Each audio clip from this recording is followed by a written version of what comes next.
done. Meanwhile, Democrats solely focused on a political show, vote on the Epstein files. After 4 years of doing nothing for the victims, they've spent the last few weeks misleading the American people to cover up their own failures. This morning, I laid out the simple truth of how we got here, why this vote is happening today, and the position of the House Republicans. And so to talk a lot more about what we're seeing here, not only with Speaker Mike Johnson, but really both sides of the aisles leading into this vote, I want to bring into the conversation with George Washington University, Casey Burgett. Casey, thanks so much for being with us here on Live Now from Fox. Anytime, Christina. All right, let's start with the very basics. It's finally happening. This is the moment that so many people have been waiting on. We've been hearing from not only people from just those lawmakers, but people really all around the country calling for the release of these files. Is this coming to the point where you've expected it to be as this vote finally happening here? Yeah, I mean, this has been months and months campaigns in the making, right? And I think C-SPAN's setting a record in terms of viewership here. So instead of the hundreds of bored folks at home, we got thousands and thousands, millions of people watching this first step finally play out. And that's what I want to make sure we focus on here, is that this is a first step. Yes, it took months and months and using a fast track procedure no one's ever heard of called a discharge petition. And then all of a sudden we'll see a unanimous vote where even a week ago it was obviously less than unanimous. We can talk about the politics of all that, but then it still has to go to the Senate. And then it still has to get signed by the president or overridden with his veto. So this is the first all-important first step, but there's still a lot of things to check off the boxes to finally start receiving this information that right now seems like it's coming the minute this thing's passed. I'm glad you brought that up, because let's focus on the first part. The fact that this could potentially be unanimous, as we're seeing these votes come in live there on the screen right now, no nay votes, all in the yay category. Why is it that at this point, after all this time, there's finally unanimous support behind this bill? Because it was going to pass, right? Like, we kept waiting and waiting and waiting to see that all-important 218th signatory on the discharge petition.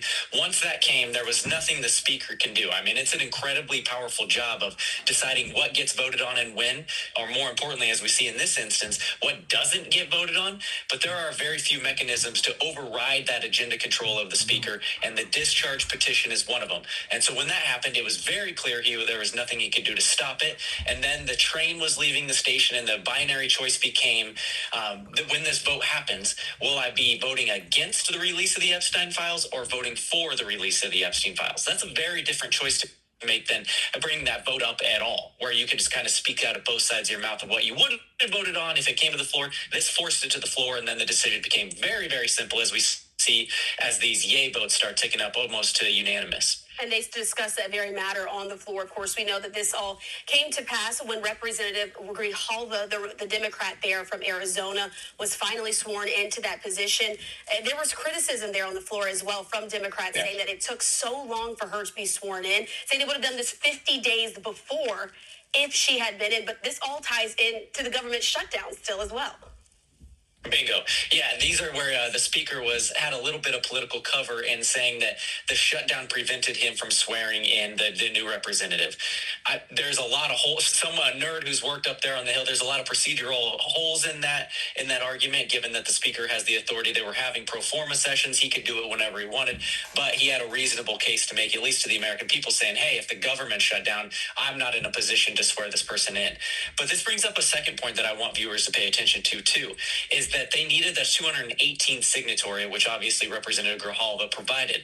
But you're going to see way more than 218 votes in the affirmative for this. So the question I want reporters to be asking of folks is, for lawmakers, is, all right, why were you for it now when it was obviously going to pass, when you weren't willing to sign on that discharge petition before to give that vote? So if your complaint is that it took too long, then where was your signature in those intervening days when it could have made all the difference in the world? Does this have to do with the same conversation around Marjorie Taylor Greene? She was one of the Republicans who did sign that discharge position for these files to be released. The conversation around what that has now done with her relationship with President Trump is also being called into question. Sure, this is obviously a big point of fracture between the representative, who's obviously been historically loyal to the president. But it wasn't just that, right? Like there's this drip, drip, drip where we're starting to see maybe some cracks in the president's hold in the MAGA right. So Marjorie Taylor Greene's displeasure obviously comes up with the Epstein files, and that was a big point of contention. But it was also with the healthcare subsidies that she recognized was going to hammer her folks back home in Georgia. The America First platform of bailing out certain countries, the attacks on Venezuelan boats in the waters, the way that the shutdown was handled, or the lack of cutting spending, which was a MAGA promise. So there's been frustrations across the board, and I think the Epstein file was kind of the straw that broke the camel's back, at least in Marjorie Taylor Greene's case. And let's stick with President Trump here and his conversation around it. It was finally on Sunday that he publicly supported the release of the files. Again, we do know that the discharge petition, I should say, played a role in that. But what else behind the scenes? This is something that's hung over his presidency this entire second term. It's just interesting to see him finally change on the dime just a few days before this vote comes to the floor. Yeah. It's not accidental, right? It's not accidental. And the same reason that Mike Johnson is now a yay vote when 2 days ago he was the one still pleading with his membership to vote against it, is that the binary choice became very, very clear. There's going to be a vote. Where do you stand forever, for history? And this is why you saw Jamie Raskin, the Maryland representative, require a recorded vote, right? Because they wanted every single name attached to this to be able to be used, and they wanted to force their names in the congressional record forever. Where do you stand? And now the president, knowing that this vote is going to take the House, he has the choice to make of, will I veto it or will I sign it, assuming that the Senate passes. And his binary choice right now is very clear to him, saying that overwhelming support, not only within Congress, but with the American people, is that he better be signing this, especially since he said all along that he has nothing to hide. The only way to prove that is to put your signature next to it. There's still a lot to get into here, Casey, but let's start with President Trump's continued comments that he made in the Oval Office today, just an hour or so before this vote started happening. They asked him about the Epstein files, and he responded with a number of names of Democrats, he said, that are actually tied to Jeffrey Epstein, saying, I'm not really tied to him. He had kicked him out of my club a long time ago. I didn't have a long-term relationship with him after that. But the question is, he brought up names like the former president, Bill Clinton. How does that all fit together in this picture when it comes to the release of these files? Man, you want the House of Cards answer? Like the political answer, right? It's like there's a iron rule in politics, is if you're gonna go down, you try to bring or distract as many people as possible.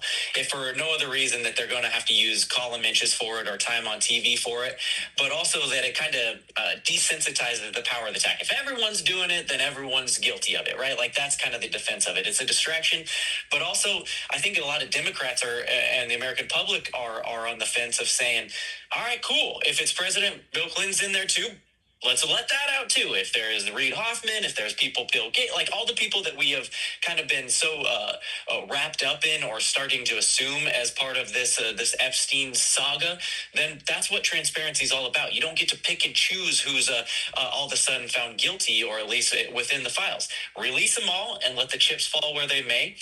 But the president's response is, let's just say, purely political at this point. And so we're still watching here as the vote is ongoing. You can see at this point, votes there in the yay count now up to 152. Jamie, let's continue to talk about what comes. Jamie Casey, I'm so sorry. I should continue to go. My mom's name. I'll take it. Jamie Raskin was speaking for so long, the Democrat there, so I just apologize for that. But no again, problem. Casey, we're still focused on what comes next. This is going to pass there in the House as it seems there. If it does go from there, it goes to the Senate. What does that procedure look like as they're going to discuss it? There have been a lot of conversations with Speaker Mike Johnson talking about some adjustments that he would like to see made to that bill. Yeah, I mean, like most every single bill that passes out of the House, they're almost guaranteed to die in the Senate. The Senate has their own ability to bring bills up, their ability to send them to committee, advance them with whatever procedures reflect the sentiment of that body. Just because the House passes it, even if it's unanimous, does not require the Senate to act on it at all. Now, I don't think, given this is unanimous and the president signaled that he was going to sign it, I don't think the Senate can just stuff it in a drawer like a lot of bills that come from the House. So they'll take it up in some sort of measure. But they're not required to do it on any sort of timeline, and they're not required to do it in any sort of procedural way.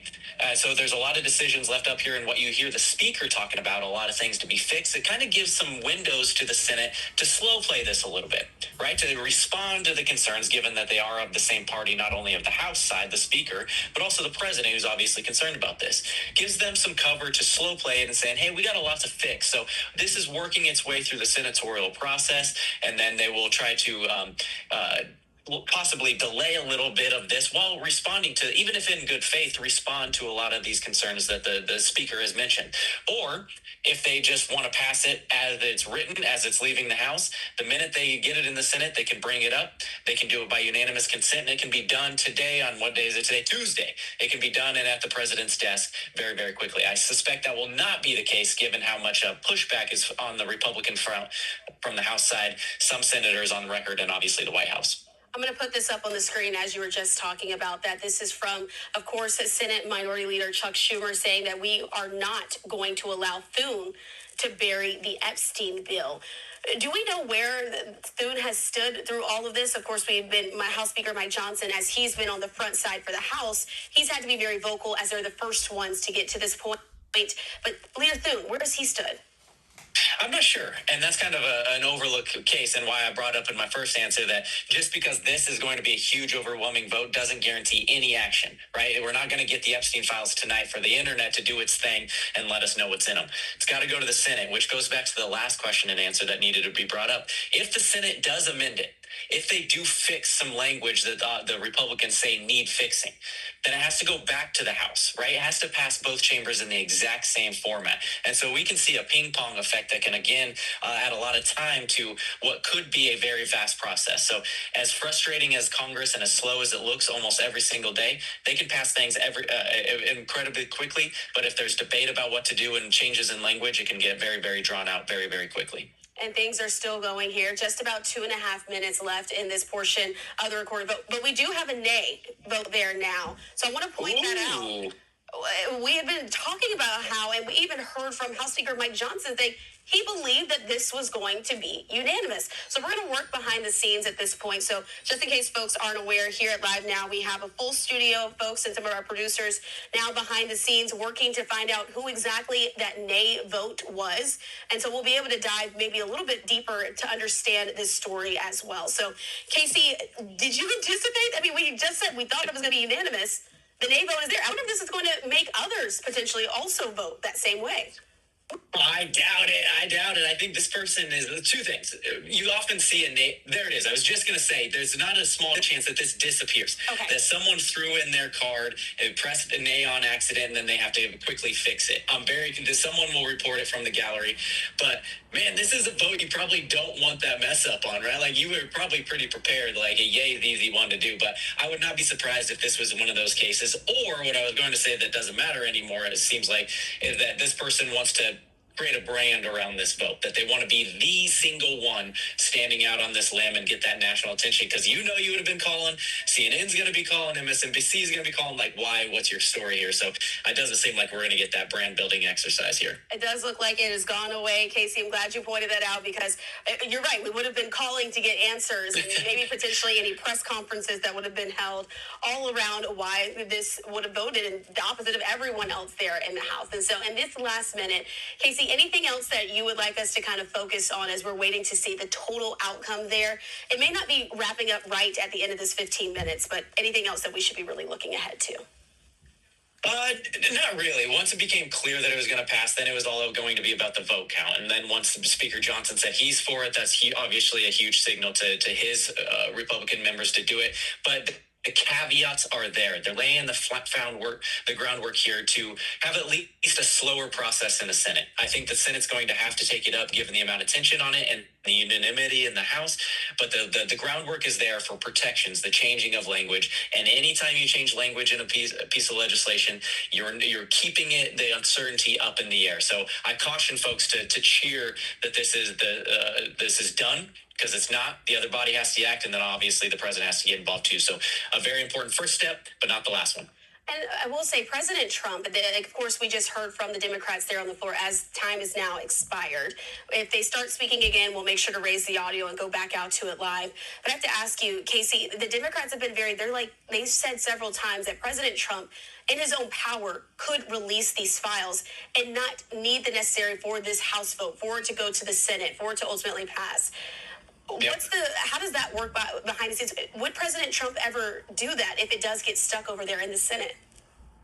Ooh, if it does, you tricked me with the second part of that question. He could do it anytime. Like, it's just an executive action. He controls, he's the leader as the executive branch. He can release and declassify anything and everything. Now, it gets a little tricky with obviously grand jury testimony and the rules around that secrecy process there, but anything the FBI holds can declassify, let's just say pretty broadly. Another nay vote popped up. We'll see if it disappears on the Democratic side. I can't imagine that would be a Democratic member saying, no, don't release these bad boys.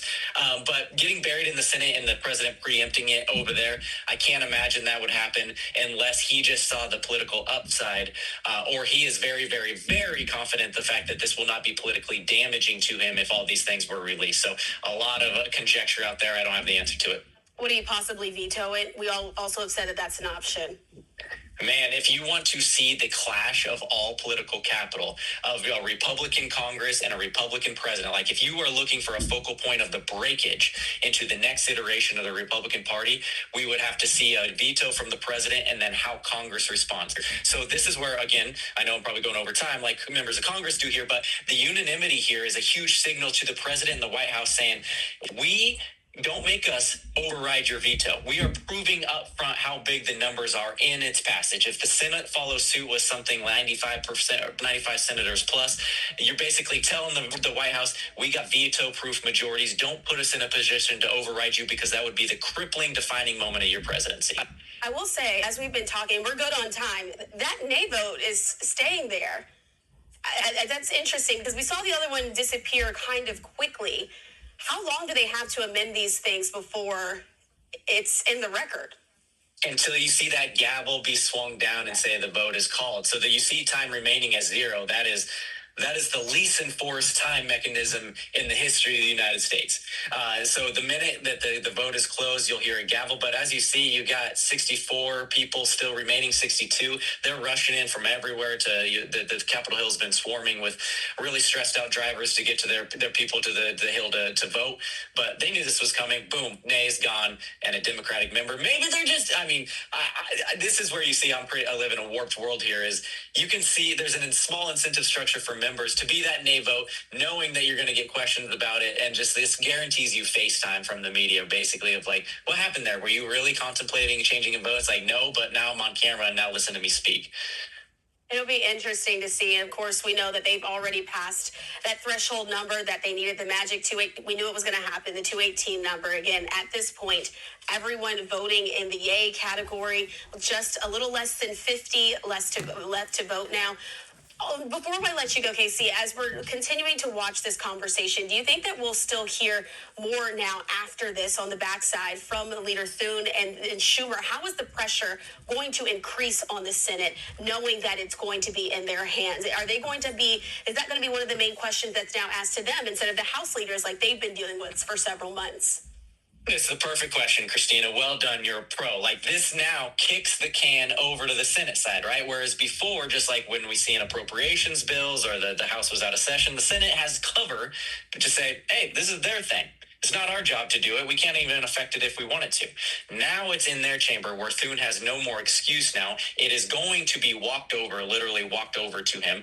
And there will be obviously the next line of questioning, rightfully so, is going to be on him and his authority as Senate Majority Leader of win. And he doesn't have the benefit, if you can put it in quotes like that, of not being in session.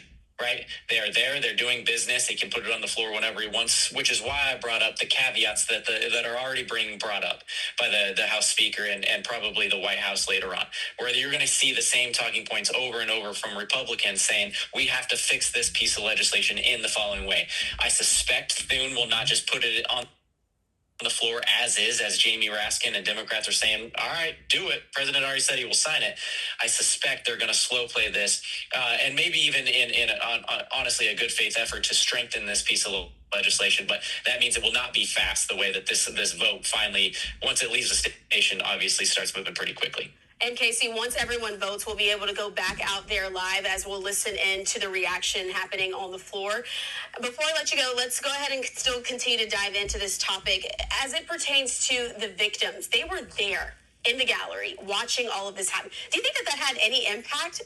Do you feel like just being there in the moment while they're on Capitol Hill, while they're voting, and you've been very outspoken at this point if you're one of those victims of Jeffrey Epstein, wanting to see these files released? I think it's interesting that they were there and guest of this moment. Yeah.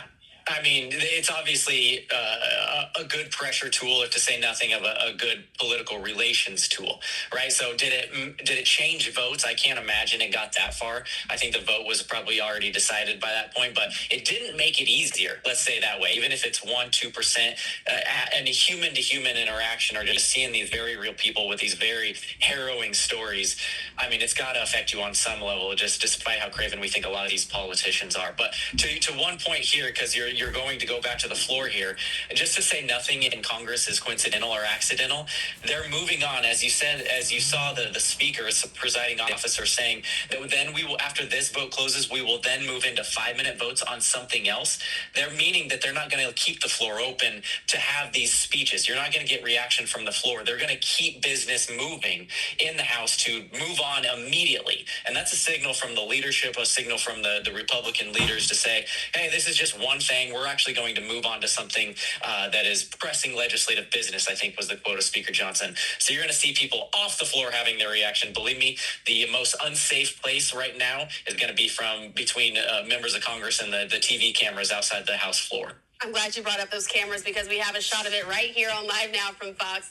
Already out there on the Hill, we'll anticipate hearing some of those conversations. We've also had a previous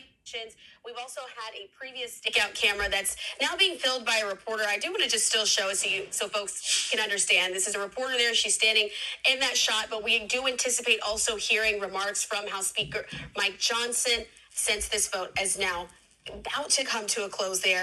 And as we go straight back out there to live on the House floor, still 9 non-voting there. I'm not sure, Casey, what could we be seeing here that's for the last 9 that's allowing this to continue on? So a few options. The most likely is probably the simplest, that they're not on the floor, that they had some sort of travel delay. They were in a constituent meeting. They're racing there. Or, I mean, I know just from knowing the place, there are some people that want to be the literal last ones. And there's like this little Spider-Man meme on the House floor of like, you go, I go, I want to be just the story, the impact. There's just so few like defining votes in Congress, even though they vote on a lot of stuff. This is obviously one, and they're trying to make their point, even if it's just for themselves or just for their memoirs of I'm the last one there. So anywhere, any reason from I was stuck in a meeting, I was stuck in traffic, to I just wanted to be the last one on a generation defining vote. And it's interesting because we did also have a shot that has now gone away because this vote was called, but the House Energy Subcommittee was holding a meeting. So exactly as you're saying, they could have been in other pressing matters that they also wanted to address before leaving to make this vote. But again, still 7 left, 4 Republicans, 3 Democrats still holding on here at this point. Very, very close to the end. But again, everyone so far in the yay category. We were also hearing from Thomas Massie. He has, of course, been extremely outspoken on this. Do you think that is going to continue to affect his relationships with some of the members of his own party moving forward? I think his relationship with members of his own party, to say nothing, the president, is sealed. And it has been for a while. He's a thorn. This is not true to this leadership or even this president.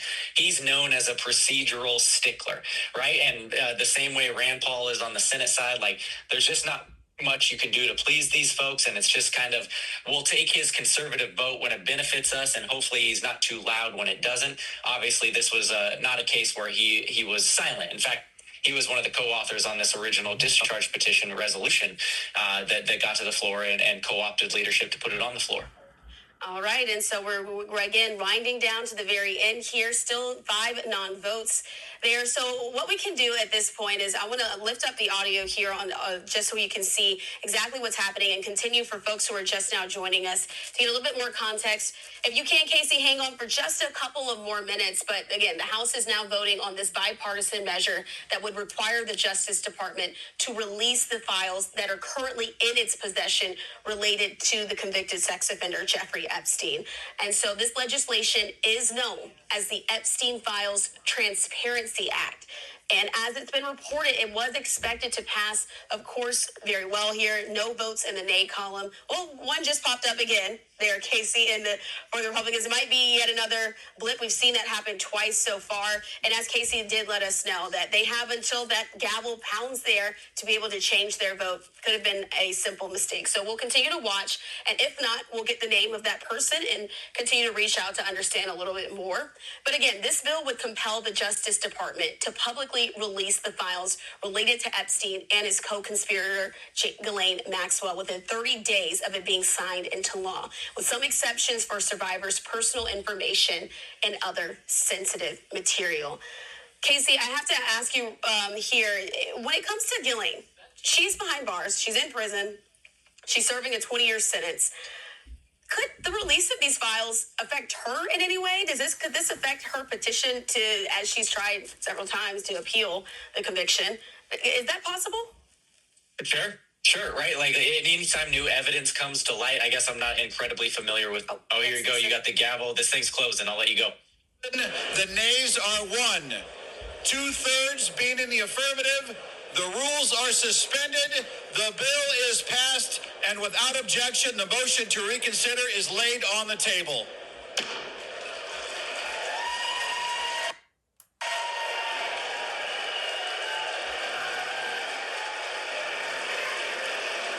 Casey, it happened. Did you hear that, though? He said the nays are 1. Yeah, the one stuck. And so if you want to talk about like